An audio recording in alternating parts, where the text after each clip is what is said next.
Hello everyone, welcome to the session on marketing research course. Course code is MMPM006, session number is 23. Title of the session is Bivariate Data Analysis 2. Topics which we are going to cover in this session are test for independence of two attributes and goodness of fit test. In the first, we will see the association between the two variables, attributes we call them, and in the second case we do data modeling. We try to see the pattern which the data follows. Learning outcomes of this session: specify data collection procedure to test of independence and goodness of fit test. State hypothesis concerning the test of independence and goodness of fit test in a given situation, and carry out chi-square test for testing hypothesis stated. That is, we should know what data is to be collected in each case, whether we are testing for independence or we are testing for goodness of fit data. Then we write the null hypothesis and the alternate hypothesis in each case, and then we carry out chi-square test for testing the hypothesis and make conclusions accordingly. Test of independence of two attributes. Each individual is classified based on two attributes. We start with a random sample of n individual is taken and classified based on two attributes, say smoking rate and heart disease. Now this data we can collect from a survey. There could be one question on the smoking rate of the individual, another question could be on the heart diseases and so on. And then we collate these two, the response corresponding to these questions, and then carry out the test of independence. Another example is management policies or work culture in the organization. Is there some association between the management policies and the work culture in the organization? Another example could be absenteeism rate in the organization and the association it has with the productivity. So in all such cases, the interest lies in knowing whether there is an association between two attributes or not. Now, how to carry out this test of independence? As stated earlier, we first write the null hypothesis and the alternate hypothesis. So the null hypothesis is the two categorical variables are independent. That is, basically what it means is there is no relationship between the two variables which we are considering.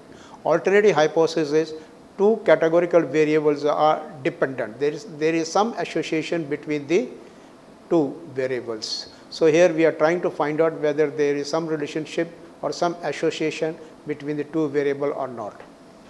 Now for this we use contingency table analysis. So let's go through what is contingency table analysis. Contingency table is a table in which observed frequencies are arranged in R rows and C columns.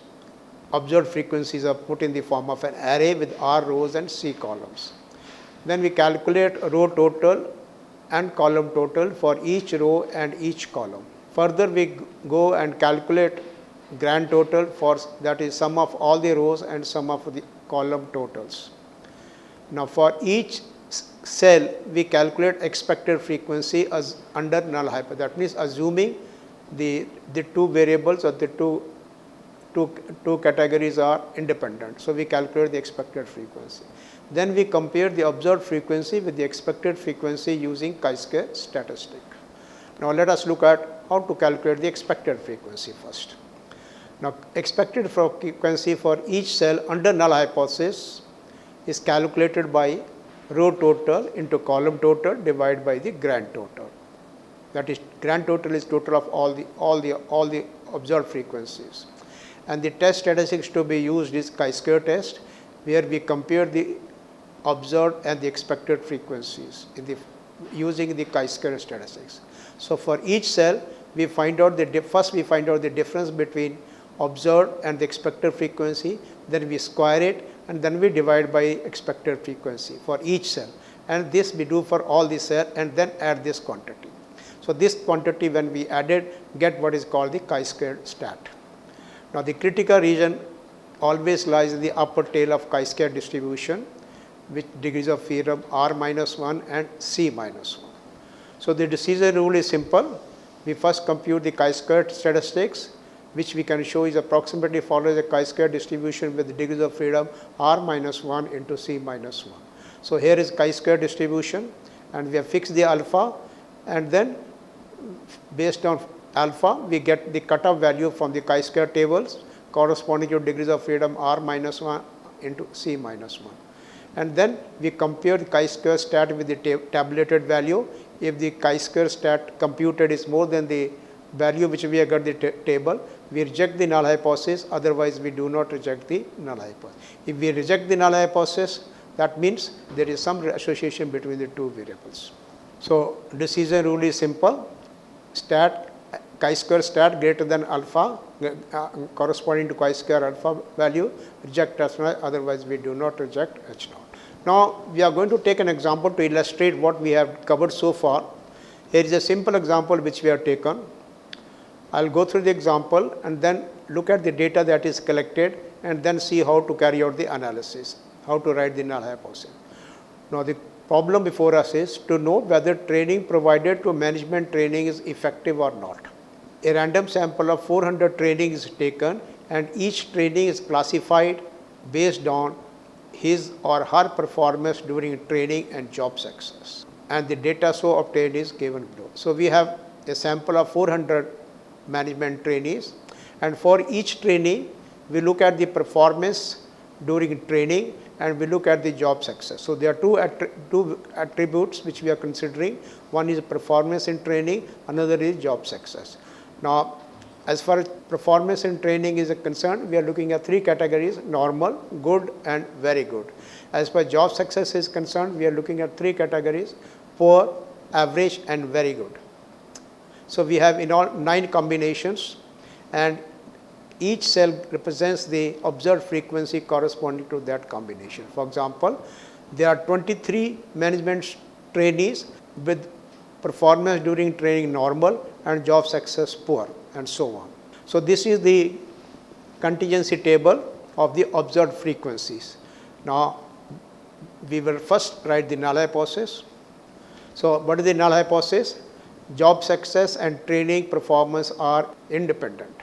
Alternative hypothesis is there is some association between job success and training performance. So we will be using chi-square statistics to test the hypothesis with obviously degrees of freedom 3 minus 1 into 3 minus 1, that is 4 degrees of freedom. So here chi-square will have 4 degrees of freedom. We will calculate expected frequency for each combination under null hypothesis and compare the observed and the frequency observed and the expected frequency using chi-square test. Now as I said earlier, observed frequencies and expected frequencies we are going to compare. So we have to first calculate the expected frequency under null hypothesis, and this is given by row total into column total divided by grand total. Now here is illustration of calculating expected frequencies, say for the combination performance during training normal and job success poor. We have 23 cases. The corresponding expected frequency would be from the row total for the job success, that is poor, row total is 112, corresponding column total for the performance during training, the row total is 60. So the expected frequency corresponding to poor job success and normal performance would be 112 into 60 divided by 400, which is equal to 16.8. Similarly, let's look at the next one, that is job success is poor and performance during training is good. Observed frequency is 60, and let us calculate the expected frequency corresponding to this combination. Now for this row the total is 112 and the column total for this cell is 188. So we multiply 112 into 188 and divide by the grand total or the sample size here 400, and we get observed frequency of 52.6. Similarly for the next cell, observed frequency is 42.56 and so on. The observed frequencies are mentioned in the red ink. Now the question that lies before us is how do we compare them? Now if the null hypothesis is true, then there should be a close agreement between the observed and the expected frequencies. And if the null hypothesis is not true, then there will be a vast difference between the observed and the expected frequencies. This has to be done using what we call as the chi-square. So, we calculate the O minus E whole square divided by E for each cell. So, for the first cell, the observed frequency is 23, expected frequency is 16.8, square it divided by the expected frequency is 16.8. For the next cell, observed frequency is 60, expected frequency is 52.64, square the difference and then divide by the corresponding expected. So, this procedure will repeat for all these cells, and once it is computed, the computed value comes out to be 20.34. Now, the point to be noted here is that observed frequencies are in integers, whereas the expected frequencies can be in decimals.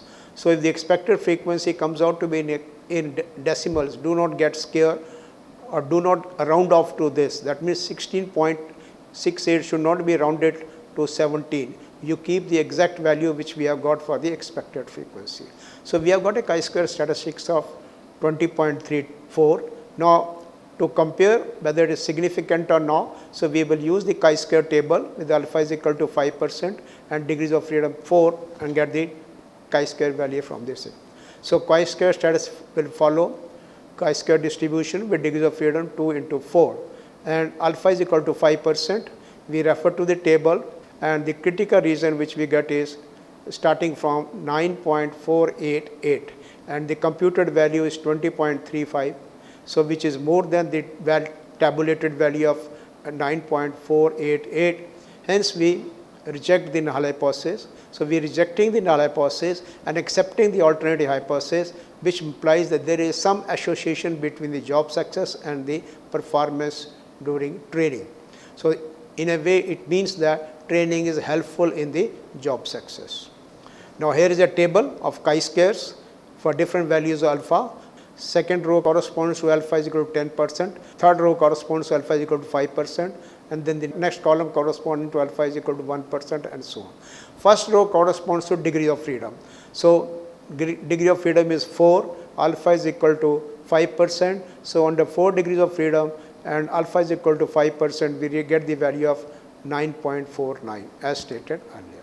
The result of the conclusion of the study is cutoff value of chi-square with the degree of freedom 4 is 9.4488 for alpha is 5% and chi-square statistics is which we have calculated is 20.4. Hence, we reject the null hypothesis of independence and conclude that there is some association between job success and performance during training.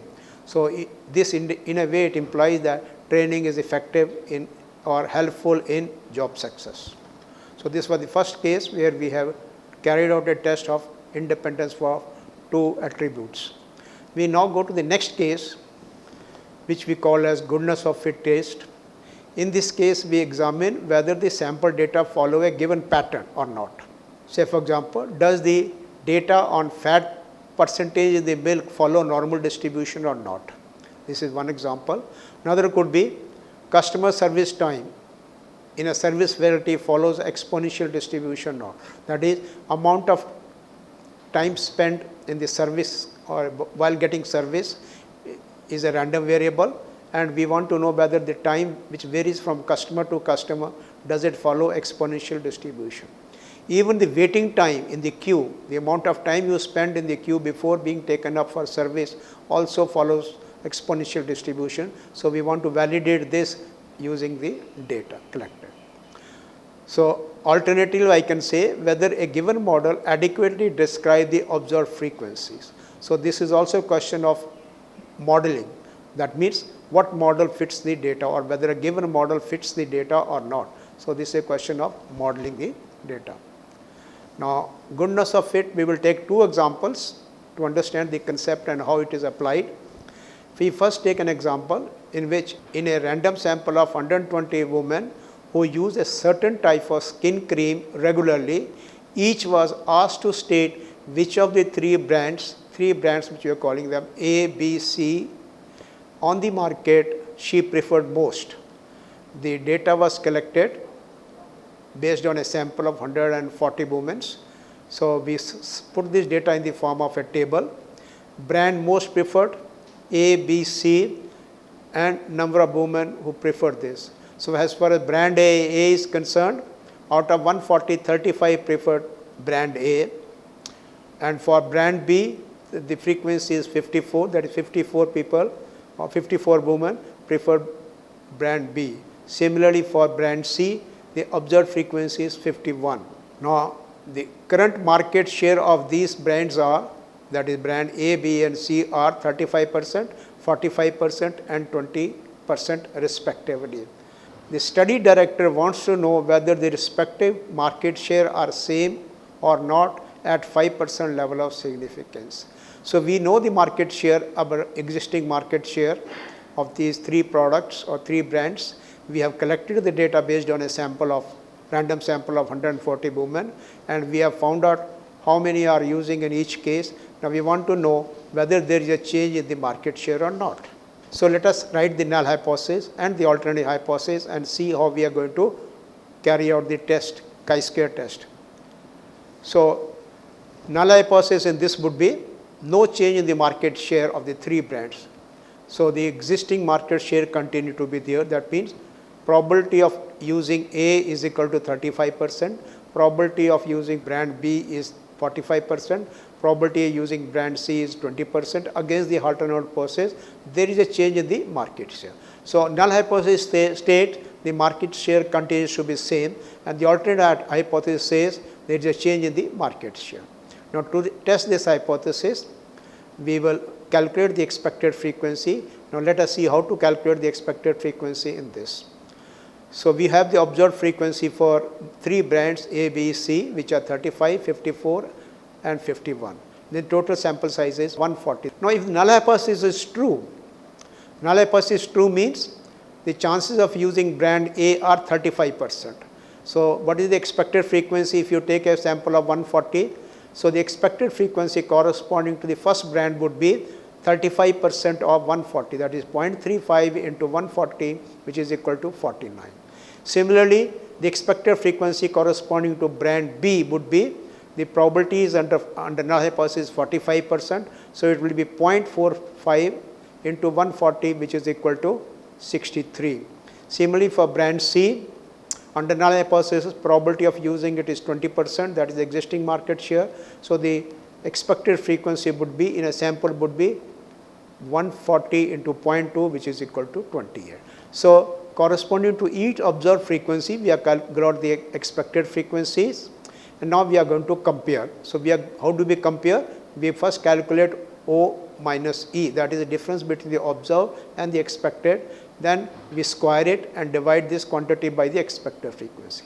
So, if you look at the first case, the observed frequency is 35, expected frequency is 49, the difference between 2 is minus 14. When you square it, you get 196 and divide the expected frequency, which is 49. So, it is equal to 4.